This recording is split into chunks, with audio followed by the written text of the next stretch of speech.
پہلے ماڈل زینب جمیل، پھر اینکر عائشہ جہاں زیب پر بدترین تشدد، اور اب پروین بی بی اور ثانیہ زہرا کا بہیمانہ قتل۔ پچھلے کچھ دنوں سے ان خواتین کو ان کے مجازی خداؤں کی طرف سے ظلم اور تشدد کا نشانہ بنایا گیا ہے۔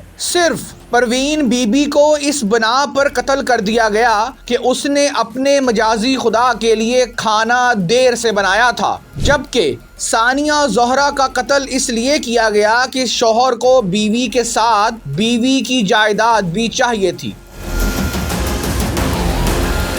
ہم اس اسلامی جمہوریہ پاکستان میں رہتے ہیں جہاں پر نام نہاد اسکالر کوئی منطق اور دلیل کے بغیر 99% خواتین پر جاہل ہونے کا لیبل بھی لگا دیتے ہیں۔ ہاں، خواتین ایسے مردوں پر بھروسہ کرنے کے لیے جاہل ہیں جو ان سے زندگیاں ہی چھین لیتے ہیں، کبھی حقوق مانگنے پر تو کبھی کھانا دیر سے بننے پر تو کبھی خفیہ شادی کا پوچھنے کی وجہ سے انہیں تشدد کا نشانہ بنایا جاتا ہے۔ کیا یہ واقعی ہی مردوں کا معاشرہ ہے؟ ملتان میں پیش آنے والے واقعے پر ایک بے بس باپ کو جب اس کی جوان بیٹی کی لاش ملی تو اس کی زبان کٹی ہوئی تھی، اس کا جبڑا ٹوٹا ہوا تھا۔ ایک کمرے میں اس کی ایک جوان حاملہ بیٹی کی لاش پڑی تھی اور اس کے ساتھ والے کمرے میں لڑکی کے ساس سسر خوش گپیوں میں مشغول تھے، جس کے ظالم سسرال سے بیٹی کی طلاق کی بجائے بیٹی کی لاش ملی تھی۔ جنوبی پنجاب کے شہر ملتان کی مرکزی امام بارگاہ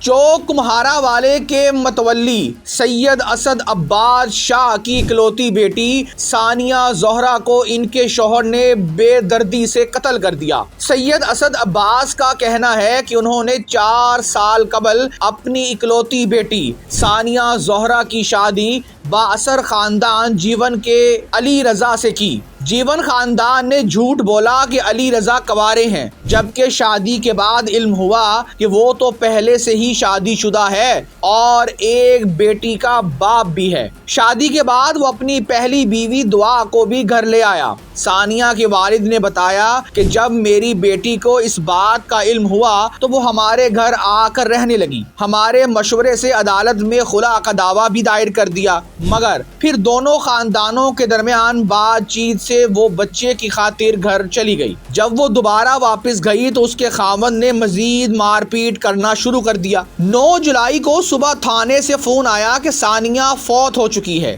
اپنے سسرال کے گھر میں اپنے بیڈ روم میں ان کی لاش پنکھے سے لٹکی ہوئی ہے۔ ثانیہ کی والدہ رشتہ داروں کے ساتھ وہاں پہنچی تو دیکھا کہ لاش کے گلے میں مردانہ صافہ بندھا ہوا ہے۔ چہرے اور جسم پر تشدد کے نشانات موجود تھے۔ اس کے علاوہ ٹانگوں پر رسی سے بندھنے کے نشانات کے علاوہ تشدد کے بھی نشانات موجود تھے۔ ثانیہ زہرا کے والد سید علی عباس شاہ نے درج FIR میں یہ بھی کہا کہ ثانیہ زہرا کا شوہر ان پر دباؤ ڈالتا تھا کہ ثانیہ کے حصے کی جائیداد ان کے حوالے کی جائے، ورنہ وہ ثانیہ کو جان سے مار دے گا۔ ثانیہ زہرا کی موت کا یہ واقعہ جب سامنے آیا تو سوشل میڈیا پر ان کے نام کا #ٹرینڈ کرنے لگا۔ لوگ ثانیہ زہرا کے لیے انصاف مانگ رہے ہیں، مگر اب دیکھنا یہ ہے کہ کیا ثانیہ زہرا کو انصاف ملتا بھی ہے یا نہیں۔